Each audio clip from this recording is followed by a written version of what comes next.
Hoje vamos Tá? conversar com Jonathan Osório, da TNT Produtora, que vai contar um pouco para a gente sobre a história da empresa dele. Bom dia, Jonathan, tudo bem?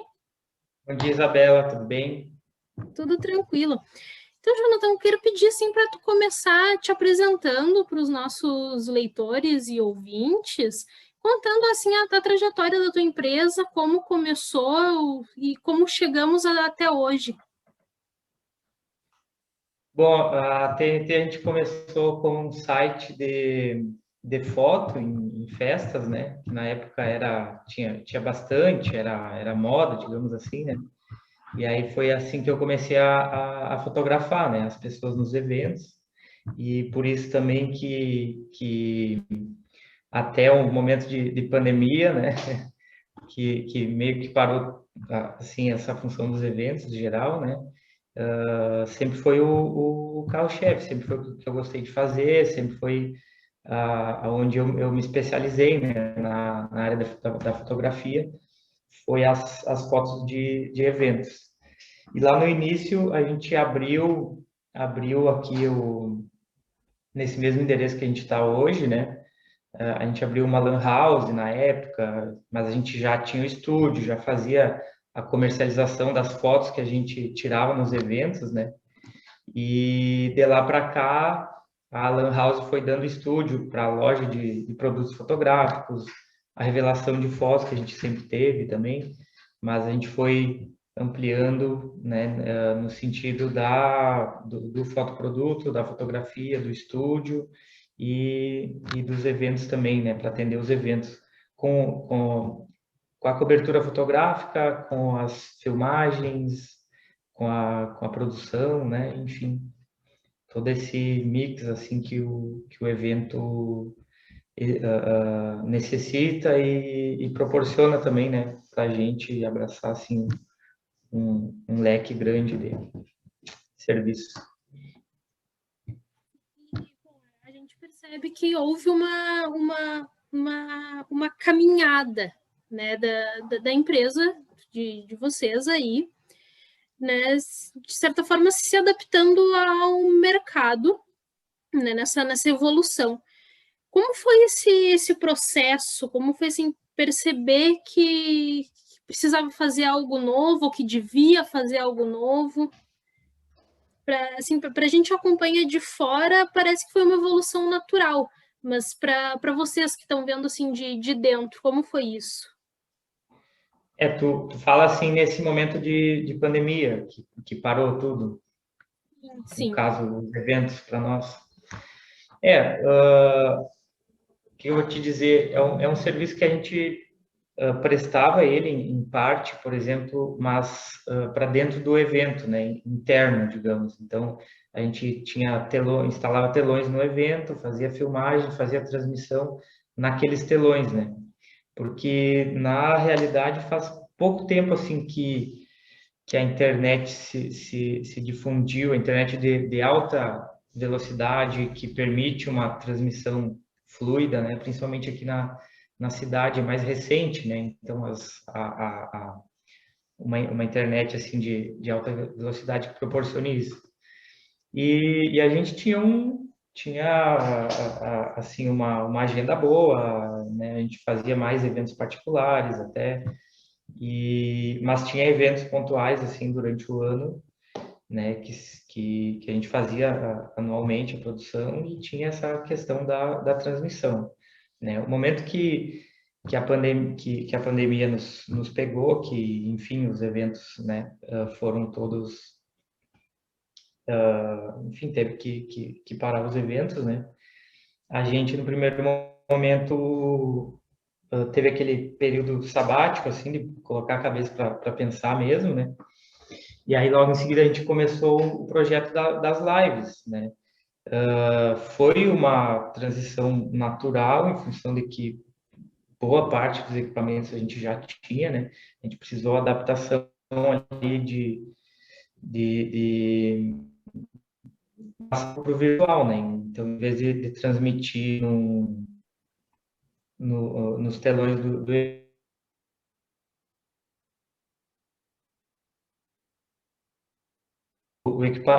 desde o equipamento para transmitir lá nos telões do evento, é um equipamento mecânico, né? Então a gente precisou de equipamentos que era para entregar, porque tu vai fazer uma transmissão na internet, não tem como tu fazer menos que a resolução, que uma resolução HD, né? E nos telões não, nos telões do evento não exige tanta resolução, então essa questão de adaptar os equipamentos é que foi o principal assim, para nós, né? E aí, claro, a gente começou com as lives, né? As lives foi um projeto, foi o projeto TNT Convida, né? Que a gente pôde, a, a, a gente fazia, enfim, cobrava uma taxa mínima ali dos grupos, mais na função de divulgar o trabalho e, e ajudar as famílias com as cestas, né? A gente conseguiu ali uma arrecadação bem expressiva em várias lives, a gente fez 17 lives, né, nesse período. E, enfim, ó, eu acho que assim, as bandas fizeram portfólio, né? A gente pôde ajudar famílias que estavam precisando naquele momento com as cestas, né? A gente entregou entretenimento para quem estava em casa, a gente trabalho das entidades assistenciais, né? Que foram beneficiadas com o projeto. E a gente também divulgou o comércio local, porque, por exemplo, essa taxa que a gente cobrava das bandas era subsidiada pelos comerciantes que anunciavam nas lives também.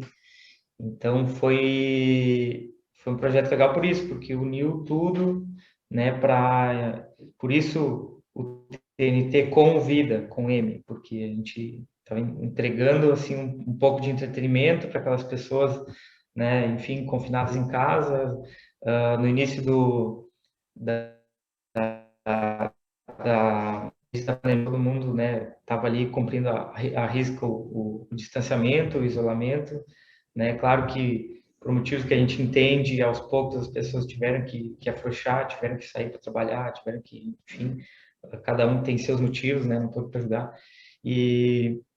Mas naquele momento estava todo mundo muito em casa e precisava daquela, daquela coisa assim de saber que tá prestigiando um artista que é local, que estava, né, que não estava podendo trabalhar e também ajudar essas pessoas, né, que estavam passando por necessidades. Eu acho que a gente também deu vitrine para muitos trabalhos legais, assim, então muita gente passou a ajudar o Banco da Amizade, passou a ajudar a PAI, passou a ajudar o próprio Fraternidade também, que foi a entidade beneficiária em algumas lives, né? Então as pessoas criaram esse hábito de ajudar. Acho que a gente deu vitrine para isso, sabe? Então hoje, por exemplo, tem empresas que criaram assim, que institucionalizaram isso, entendeu? De todo mês fazer a doação, né, para essas instituições, independente de ter live ou não, né? Então isso eu acho que é um legado positivo assim desse período, né? E os remates veio logo no início ali, quando a gente começou a transmitir as lives, né, que o pessoal viu que a gente também poderia dar conta dessa transmissão online, né? Então teve essa tratativa, teve essa conversa com as leiloeiras, né? No primeiro momento foi o Márcio ali da Sociever que nos procurou e, e a gente acertou. A gente fez até o primeiro remate a gente fez assim experimental, né? A gente não sabia se ia dar conta, se ia dar certo, enfim. Mas tudo funcionou bem, porque para nós ali, na questão dos remates, exigiu mais a adaptação na questão do GC, né? Do gerador de caracteres que vai no rodapé e que a gente atualiza simultâneo ao que está acontecendo e ao valor do lance que tá em pista, né? E então, mas deu tudo muito certo, assim, desde do início as coisas fluíram, sabe? A gente tem uma gratidão muito grande por parte das leiloeiras, a Socivera EDS, que, né, foi aquele start, aquele primeiro momento, que foi uma aposta deles, eles confiaram, né, confiaram na gente, né,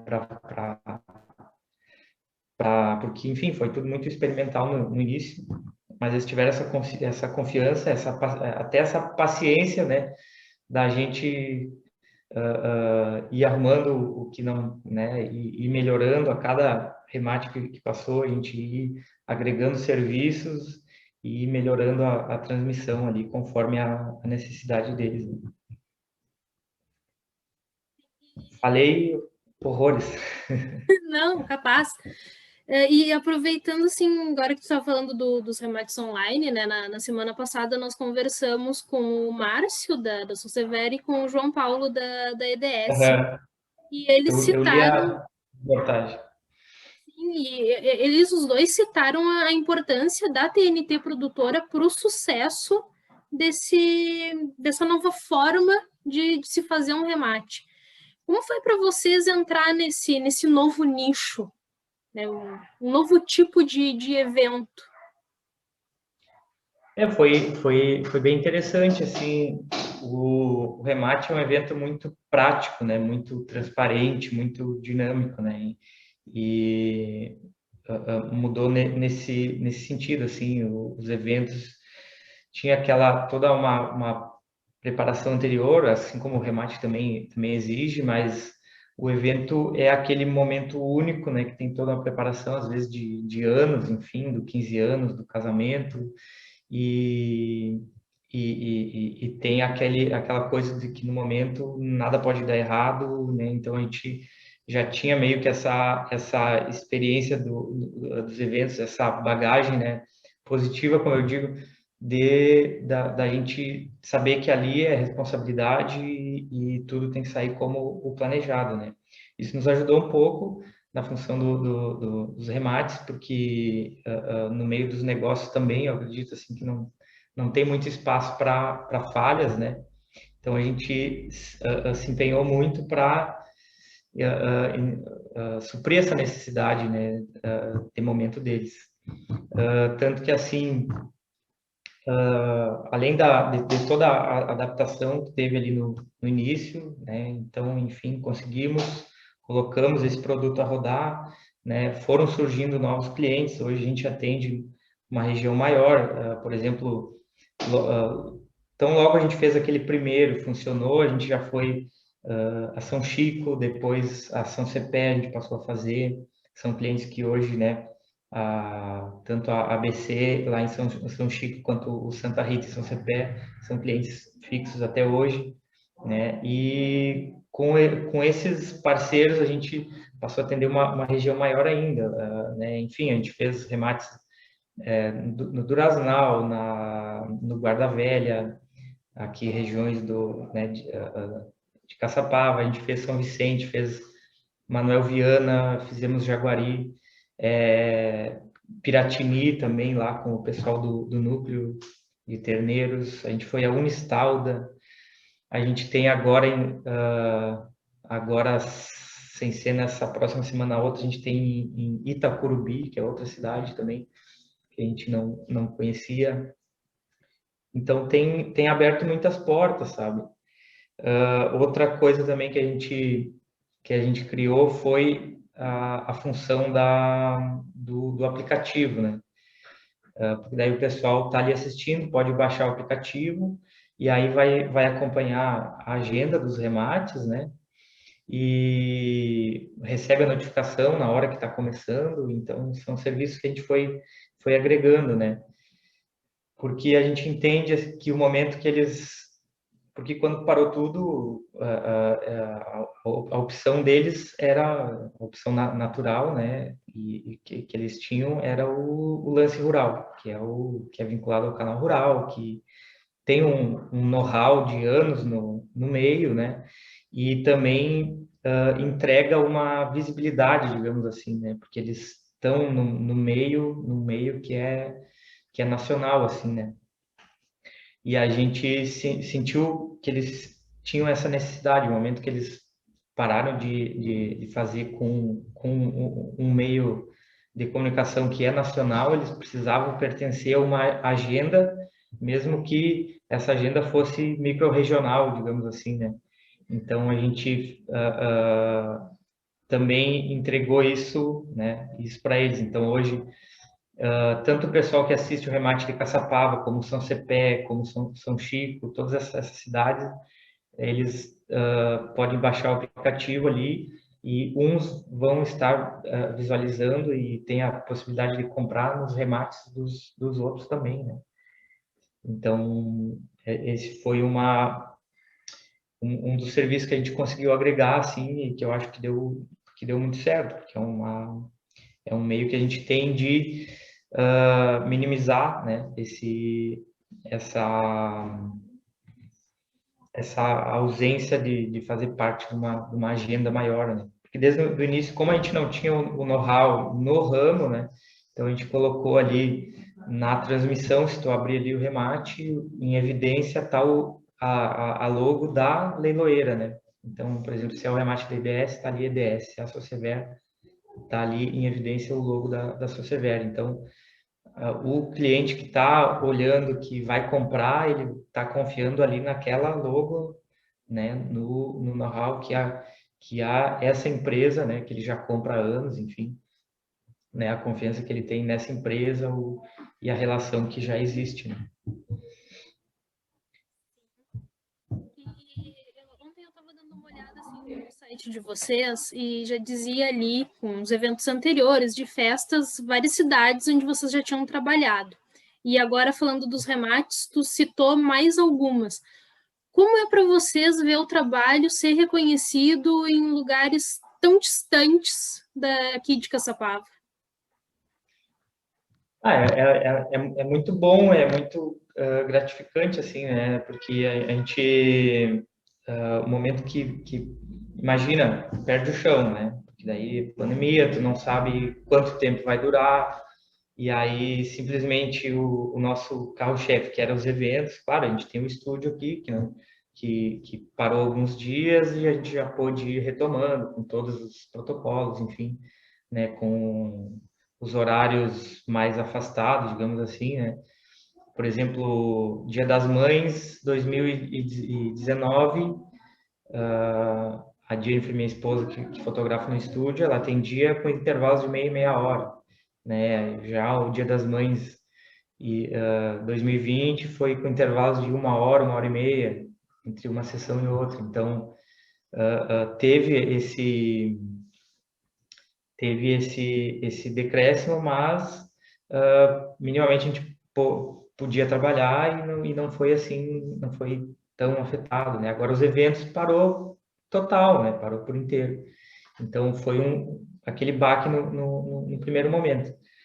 E aí, a partir disso a gente colocou a cabeça a pensar, viu, né, quais seriam as prováveis alternativas, porque a gente vinha também de uma sequência, assim, por exemplo, em fevereiro, de fevereiro até início de março ali, até a metade de março, na verdade, a gente tinha feito já 12 formaturas na região, assim, Santa Maria, Cruz Alta, Jaguari.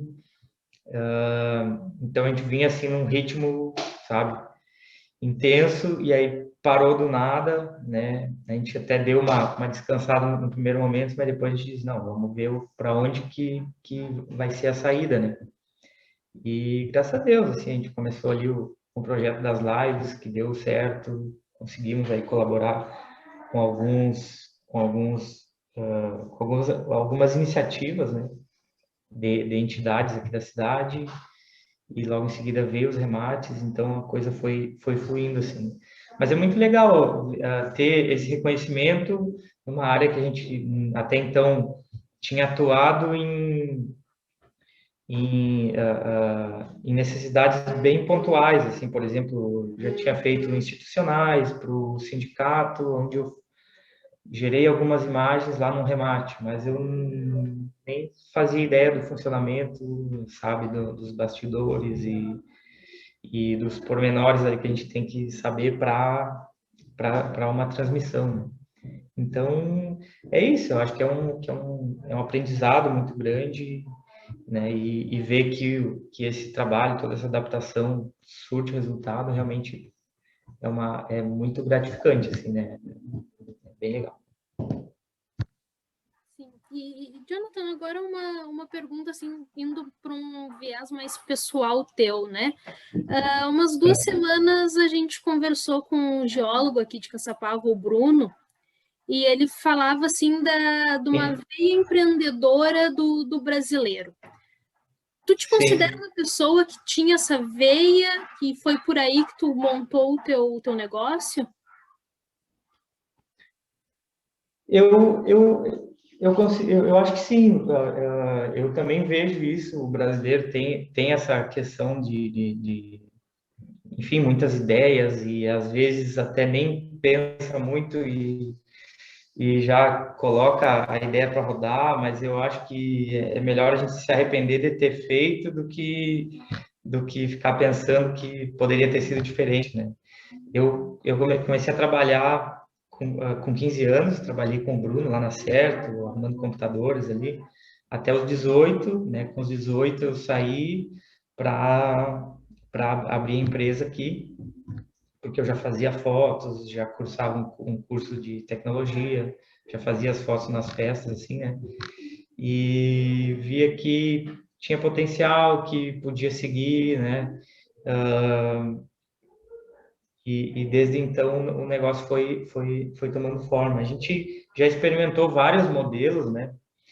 Até eu acho que uma das coisas que ajudou nesse momento de pandemia é porque a gente já estava, em 2017, a gente deu uma guinada, assim, a gente mudou muitas coisas, né? E uma delas foi a questão de trabalhar remoto, né? Que vale 2017, ali por 2018 para 2019, a gente já estava, por exemplo, toda a edição trabalhando remoto. Então, a gente viu assim que tu não tem mais a necessidade de ocupar o teu espaço físico, né, com coisas que podem ser feitas pelo trabalho remoto, as pessoas podem trabalhar de casa e isso não vai afetar o rendimento, né? Então a gente passou, por exemplo, aonde era edição aqui, hoje é mais um estúdio, entende? Então a gente foi focando, né, aonde realmente, o estúdio realmente precisa de um espaço físico. Então a gente vem de anos assim essa adaptação, né? Como eu digo, assim, a questão das transmissões dos remates são muitos aspectos, assim, porque a gente vinha dessa adaptação, a gente não adianta também, por exemplo, assim, ter a oportunidade de não ter como atender, né? Então, por exemplo, hoje a gente trabalha ali nos remates, eu, o Gustavo e o Gabriel. O Gabriel, ele trabalhava lá em Canoas, né, em uma empresa de formaturas, então ele tem esse know-how de captação de imagens, né? O Gustavo foi a pessoa que se especializou no sistema, né, e criou o sistema que a gente usa hoje e que funciona bem nos remates. A gente vinha já dessa adaptação do remoto. A gente tinha os equipamentos que precisava na hora certa. Foi realmente, como eu te falei, pouca adaptação ali, só uma questão do mecânico para o digital, né? Então, as peças se encaixaram, né, nesse momento, assim. E eu acho que isso não é à toa, assim, as coisas acontecem acontecem assim porque a gente tem uma bagagem, né? A gente vem assim de anos que a gente vem aprimorando, vem investindo, né? E é isso, assim, acho que nada é por acaso, sabe? Mas essa veia empreendedora o brasileiro tem e a gente sempre teve essa atenção com o mercado. Por exemplo, lá, quando a gente viu que a Lan House já não era mais, sabe? Porque quando a gente abriu, a gente chegou a ganhar mérito empresarial, uns quantos anos, assim, a gente foi referência no quesito Lan House, mas desde o início não era o negócio que eu queria, né? A Lan House era mais uma questão assim de trazer gente aqui para dentro para conhecer os outros serviços que a gente oferecia, né? Principalmente o estúdio e a cobertura dos eventos. Então, deu visibilidade naquele momento, mas no momento que a gente viu enfim, a internet está se difundindo, a Lan House já não é mais um serviço tão, né, essencial, a gente não hesitou em tirar todos os computadores e vender, enfim, e montar a loja de fotoprodutos, que tinha mais a ver e servia mais como complemento aos serviços que a gente tinha. Então, a gente sempre foi fazendo os movimentos, assim, calculados, digamos assim, né? Depois a gente comprou o Reponte, que era outro site que tinha na época, que a gente conseguiu assumir, a gente conseguiu abocanhar, digamos assim, a parcela dos eventos particulares, né? A gente conseguiu tomar deles essa parcela e aí depois a gente veio a comprar a empresa e assumimos de vez ali o mercado de formaturas, por exemplo, né? E agora, mais recentemente, ali, início de 2020, na verdade, foi um pouco antes da pandemia, a gente comprou os equipamentos da Everest, que era tradicional também, né? Na cidade, no ramo de revelação de fotos, né? Então, hoje a gente tem enfim, atenção com o mercado,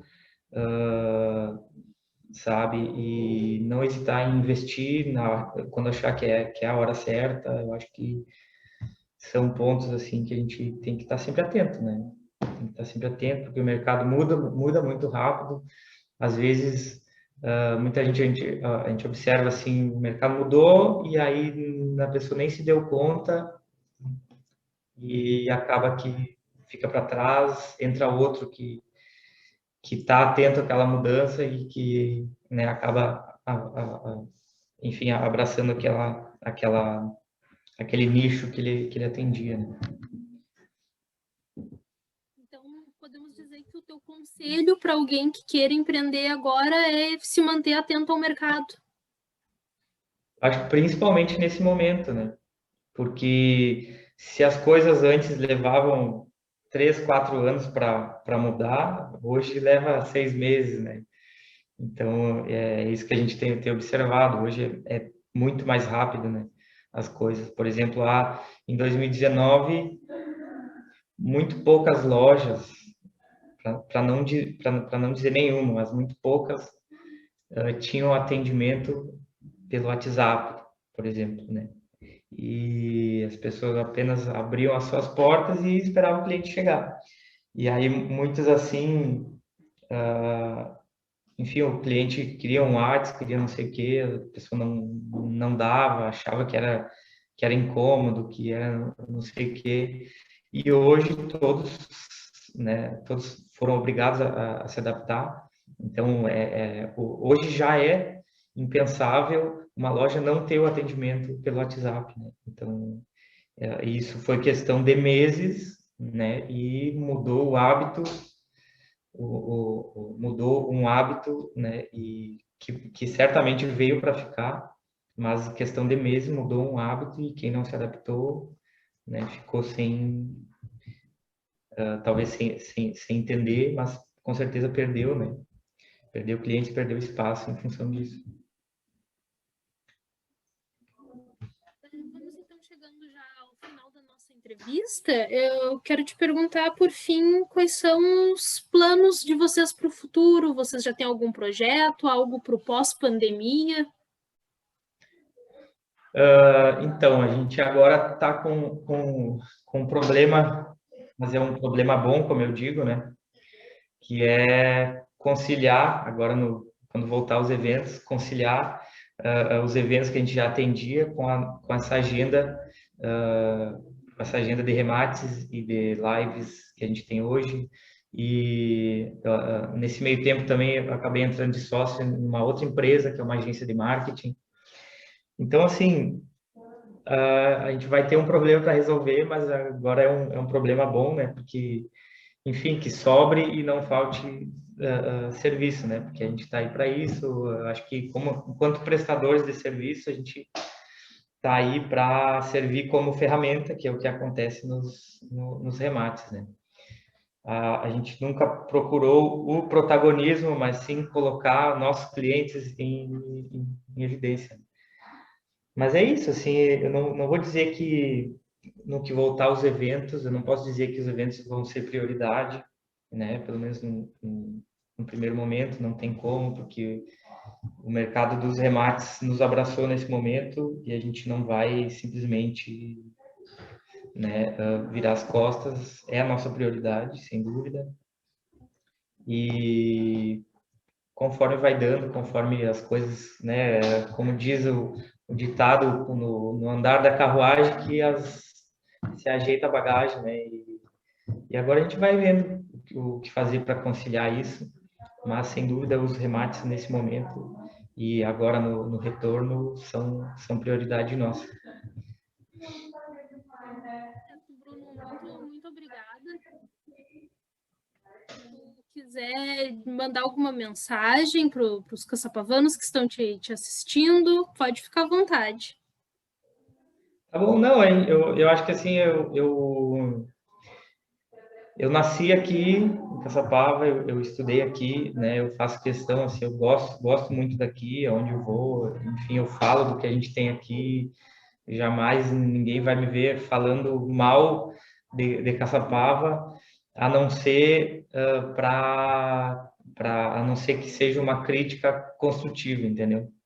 E eu acho que a gente tem que saber analisar também. Estou longe de querer ser uma pessoa que vai aqui dar uma palestra e ensinar como fazer, ou, enfim, mas eu acho que a gente tem que estar sempre atento, né, e ao que o mercado exige. Eu acho que a gente não pode hesitar em abraçar as oportunidades, não pode ter preguiça. Se uma coisa tem que ser feita, a gente tem que abraçar e fazer, né? Uma coisa que a gente sempre fez nos eventos que a gente participou e hoje, enfim, projetos de live e nos remates também, a gente trouxe essa questão de não só fazer o que a gente foi pago para fazer. Então, por exemplo, se a gente está aqui fazendo a nossa parte, está aqui fazendo a transmissão, a gente vê que tem um ponto a ser melhorado ali, a gente vai falar.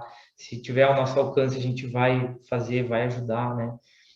Hoje, por exemplo, a gente começou fazendo só a transmissão, hoje a gente tem o aplicativo, a gente controla também a operação do painel de médias do recinto, uma coisa que a princípio não era intenção nossa, mas a gente viu que a gente tinha um gerador de caracteres automatizado e lá no painel de médias tinha uma pessoa que ficava o remate inteiro apagando e digitando os dados do lance, né? Então a gente viu que a gente tinha como integrar isso tudo, né? E eu acho que é isso. A gente tá atento e abraçar as oportunidades e não hesitar e não ter preguiça de fazer o que tem que ser feito, né? E sempre estar atento ao que acontece à nossa volta. Foi o que eu fiz, é o que eu tenho feito e eu acho que está dando certo, tem gerado frutos, né?